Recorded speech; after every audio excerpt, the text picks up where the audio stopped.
Bom, agora são 11 horas e 32 minutos, horário de Brasília, 9h32 aqui em Washington. A gente continua falando sobre a eleição americana, agora mais perto desta apuração final dos votos por aqui.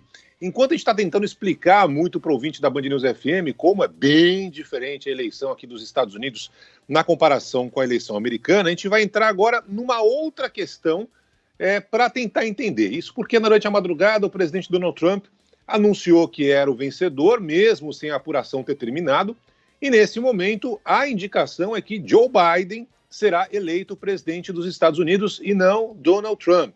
A gente está acompanhando ainda a apuração que não terminou. Mas o Trump, durante a madrugada, além de dizer que tinha vencido, ele falou que poderia entrar na Suprema Corte Americana, que é uma referência ao Supremo Tribunal Federal do Brasil. A gente vai conversar agora para tentar entender um pouco dos meandros jurídicos do que pode acontecer aqui na eleição dos Estados Unidos, uma possibilidade de parar na justiça. Estamos em contato com o professor Wagner Menezes, presidente da Academia Brasileira de Direito Internacional. Professor Wagner, bom dia. Qual é o trâmite? Como é que funciona isso se, de fato, o Partido Republicano, o partido de Donald Trump, querer entrar na justiça aqui dos Estados Unidos? O que ele poderia tentar impedir, conseguir? Bom dia para o senhor, professor. Bom dia, Eduardo. Bom dia, Carla. Opa. Bom dia a todos os ouvintes da Band News FM. Para mim é uma honra muito grande estar aqui. Um dia especial importante, né, para todos nós, por conta dessas eleições dos Estados Unidos, que afeta especificamente o Brasil. Se não diretamente, mas indiretamente em relação a outros elementos, né, como econômico, político e tudo mais. Bem, a possibilidade de impugnação das eleições por parte do Donald Trump, ou por parte de qualquer outro candidato, mesmo do Biden, ela é legítima, né? Qualquer um pode buscar, de acordo com seus argumentos, elementos concretos, fatos, provas, que possam servir como um mecanismo deslegitimador de uma determinada eleição. Agora, o que tem acontecido exatamente nesse momento é que soa como se fosse uma tentativa de se ganhar a eleição no tapetão. Todos nós estamos acompanhando, a eleição está bastante indefinida, o processo eleitoral está bastante indefinido, mas exatamente o argumento que seria utilizado pelo Donald Trump, o argumento jurídico, seria não a impugnação das eleições, né? Mas me parece que está havendo uma certa confusão nisso, é justamente a possibilidade de continuação da contagem dos votos por votos pelo correio. O que ele questiona é justamente isso. Nos Estados Unidos, cada estado tem uma certa margem de liberdade para disciplinar o processo eleitoral, e nesse sentido é que, por exemplo, os votos pelo correio, alguns estados estão recebendo, vão continuar recebendo esses votos por correio até o dia 10, o que pode realmente ter reflexo na contagem de votos. E com base nisso, a Donald Trump não só cria uma estratégia de questionar a própria eleição, de fazer um questionamento nessa eleição, mas também sobre a legitimidade ou a tentativa de deslegitimação da eleição até o ponto final, montando uma estratégia conspiratória como se a campanha do Biden, a campanha democrata, fosse enviar votos capazes de modificar o cenário da eleição. Agora, professor, como o senhor explicou muito bem, a eleição aqui, cada estado tem a sua regra. E essas regras estavam definidas antes do dia de ontem, né, o dia da eleição. Qual é a chance, se de fato o Partido Republicano entrar com uma ação, e qual seria o trâmite? Entra primeiro numa ação, já aconteceu isso, né, em tribunais locais, até chegar na Suprema Corte Americana? Era o que eu ia perguntar, professor. O Barão tirou as palavras da minha boca. O que é que manda, né? Qual é a lei que manda nesses casos? Porque a gente sabe que nos Estados Unidos há muita autonomia, né, nesse sentido. Exatamente. É a lei estadual, mas eu tenho ouvido também da mesma forma de questões conspiratórias, né, sobre possibilidade da composição da Suprema Corte, ter 6 votos de votos conservadores, 3 votos de votos indicados pelos democratas, e que poderia modificar isso. Concretamente, sinceramente, eu não acredito nisso.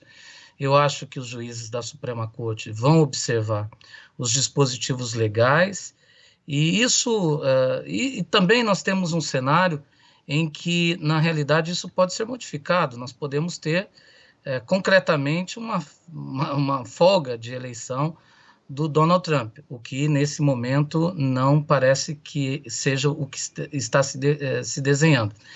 Mas os mecanismos, eles são utilizados, mecanismos da legislação local, e isso pode realmente gerar uma discussão na Suprema Corte. Mas não acredito, concretamente, que a supremacia ou a pseudo-supremacia conservadora possa servir como um mecanismo de virada de mesa nos últimos minutos. Professor, agora a gente sempre discute por aqui as questões legais e as questões morais. Eu acho que a gente, se o senhor puder, né, partir um pouco mais para essa coisa da, talvez, moralidade, né, e da força que tem a democracia americana e do que a gente espera dela. Não é um pouco questionável o presidente dos Estados Unidos, atual presidente, está concorrendo novamente, indicou 3 juízes para a Suprema Corte e agora usar dessa carta, né, indicou uma juíza, agora que foi aprovada recentemente na última semana, sacar essa carta de tentar levar para o tapetão, não pega muito bem, né, professor? Bom, cara, a tua pergunta é ótima e é bastante profunda, e o que eu gostaria de enfatizar é que nenhum populismo, seja de direita, seja de esquerda, seja republicano ou democrata, seja bom para qualquer tipo de democracia. Infelizmente, isso nem sempre toca ao eleitor, essa percepção. O ideal é que as instituições estejam fortalecidas. Com esse processo de amadurecimento democrático dos Estados Unidos, que sempre foi um referencial de democracia para todo mundo, sempre foi um modelo a ser seguido, me parece que os Estados Unidos, nos últimos anos, mas isso também é um reflexo da política mundial, em todos os cantos, tem se apequenado com um polarismo, uma polarização muito grande na política, que reflete, no momento atual, uma pluralidade de ideias que vão repercutir justamente nessa polarização, por paradoxal que possa parecer. Esse populismo, esse tipo de mecanismo de deslegitimação da eleição, ele já é bem conhecido por países da América Latina, inclusive pelo Brasil, né? Veja, na última eleição, nós tivemos uma certa discussão sobre a votação eletrônica, e isso poderia realmente levar a uma crise institucional. Antes disso, nós tivemos uma tentativa, uma possibilidade de que o Aécio Neves questionasse a eleição da Dilma Rousseff no segundo turno daquela eleição, e que poderia também levar o país a uma controvérsia. Infelizmente, essa concepção sobre o que se pode fazer, sobre o que se deve fazer, sempre vai depender muito do lado em que você está. Então, digamos, se você é um simpatizante do Trump, e aqui reforçando o questionamento justamente do Eduardo, o ótimo questionamento do Eduardo, no sentido de que quais seriam esses tipos de argumento, como, por exemplo, olha, determinados estados estão exigindo um selo, um carimbo do correio de que o voto foi enviado até ontem. Outros estados, como Nevada, por exemplo, estão dispensando a exigência desse selo. Então, quer dizer, isso pode, obviamente, oportunizar um questionamento quanto a isso numa eleição bastante polarizada. Eu espero, sinceramente, que esse não seja o caminho. Por quê? Porque quando nós discutimos questões morais ligadas à condição do Estado, isso tem uma repercussão direta no sistema político daquele Estado, na consolidação dos interesses da sociedade, mas especificamente os Estados Unidos em relação ao Brasil, é por isso que nós estamos discutindo isso, tem repercussões econômicas.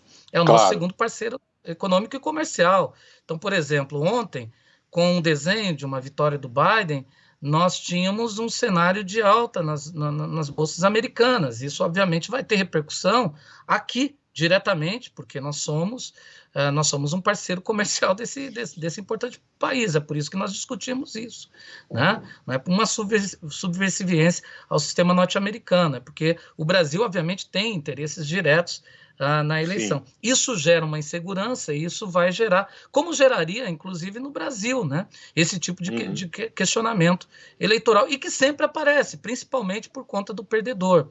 Mas essa é uma estratégia, para mim, essencialmente populista, né? Até porque, como frisou o Eduardo, essas regras elas estavam postas. Né?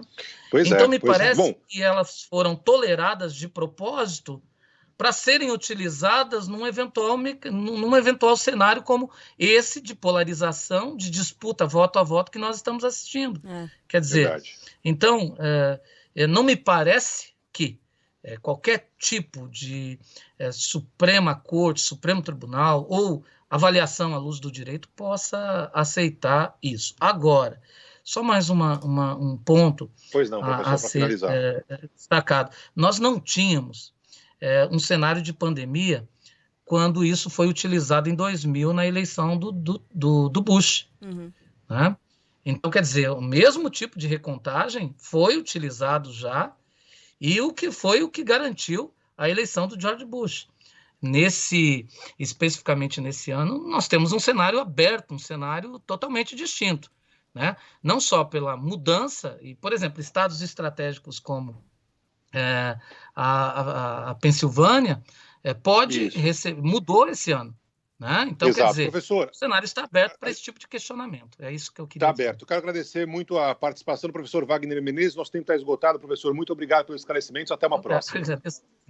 Obrigada, professor. Obrigada. Tchau, tchau. Obrigado.